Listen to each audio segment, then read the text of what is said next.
D K Suresh ಸಾಹೇಬ್ರು ಹೇಳಿರ್ತಕ್ಕಂಥ ಕೇಳಿದೀನಿ, ಅವ್ರ ಅಭಿಪ್ರಾಯ ಹೇಳಿದ್ದಾರೆ. ಬಟ್ ಅವ್ರು ಹೇಳಿದ್ರೆ ಲಾಜಿಕ್ ಇದೆಯಲ್ಲೋ, ಸೌತ್ ಇಂಡಿಯಾದಲ್ಲಿ ಇರ್ತಕ್ಕಂಥ ದುಡ್ಡನ್ನ ಏನು ನಮ್ದು ಶೇರ್ ಏನಿದೆ ಅದು ಮಾಡಬಾರ್ದಂತಲ್ಲ. ನಮ್ಮ ಶೇರ್ ನಮ್ಗೇನ್ ಬರ್ತಾ ಇತ್ತು ಮೊದಲು 2014 ಬರ್ತಕ್ಕಂಥ ಶೇರ್ನ ಈ ಕಂಪೇರ್ ಮಾಡಿದ್ರೆ ಸೌತ್ ಇಂಡಿಯಾ ಕಮ್ಮಿ ಇದೆ.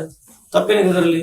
You cannot develop a cost at a state of a cost ಅನ್ನೋದು ಫೆಡರಲ್ ಸ್ಟ್ರಕ್ಚರ್ ಇದೆ. ಸೊ ನಮ್ಮ ದುಡ್ಡು ನಮಗೆ ಬರಲೇಬೇಕು. ಎಕ್ಸಸ್ ದುಡ್ಡು ಅವ್ರಿಗೆ ಕೊಡಿ, ಯಾರು ಬೇಡ ಅಂತ ಹೇಳಿದ್ದಾರೆ. ಸೆಂಟ್ರಲ್ ಏಡ್ ನ ಜಾಸ್ತಿ ಕೊಡಬಾರ್ದಂತಲ್ಲ, ಆದ್ರೆ ನಮ್ಮ ಹಣ ನಮಗೆ ಬರ್ತಕ್ಕಂಥ ಹಣನ ತಗೊಂಡು ಅಲ್ಲೋಗಿ ಹೋಗಿ ಡೆವಲಪ್ ಮಾಡ್ತಕ್ಕಂಥದ್ದು ಸರಿಯಲ್ಲ ಅಂತ ಅವ್ರ ವಾದ ಇದೆ. ಅದು ನನ್ನ ಸಮರ್ಥನೆ ಇದೆ. ಈಗ ಪ್ರತ್ಯೇಕ ಆಗ್ಬೇಕನ್ನೋದಕ್ಕೆ ಸಮರ್ಥನೆ ಇದೆ. ಸಪರೇಟ್ ಯಾಕೆ ಆಗ್ಬೇಕಂತ ಹೇಳಿದ್ರೆ ಅದು ಅವನ್ನ ಕೇಳಿ. I am not going to endorse that as of now. It's his opinion. ಈಗ ಕಾನ್ಸ್ಟಿಟ್ಯೂಷನ್ ಚೇಂಜ್ ಮಾಡ್ತೀನಿ ಅಂತ ಹೇಳ್ತಲ್ಲ, ಅದ್ರದ್ದೇನು ಒಪಿನಿಯನ್? ಇವತ್ತು ನಾವು ಸಂವಿಧಾನನೇ ಚೇಂಜ್ ಮಾಡ್ತೀವಿ ಅಂತ ಹೇಳ್ತಾರಲ್ಲ, ಬೆಳಗ್ಗೆ ಎದ್ರೆ ಮತ್ತೆ ಅದೇ ಯಾವ ಒಪಿನಿಯನ್? ಕಾನ್ಸ್ಟಿಟ್ಯೂಷನ್ ಚೇಂಜ್ ಮಾಡ್ಬಿಟ್ರೆ ಮತ್ತೆ ದೇಶ ಚೇಂಜ್ ಆದಂಗಲ್ಲ.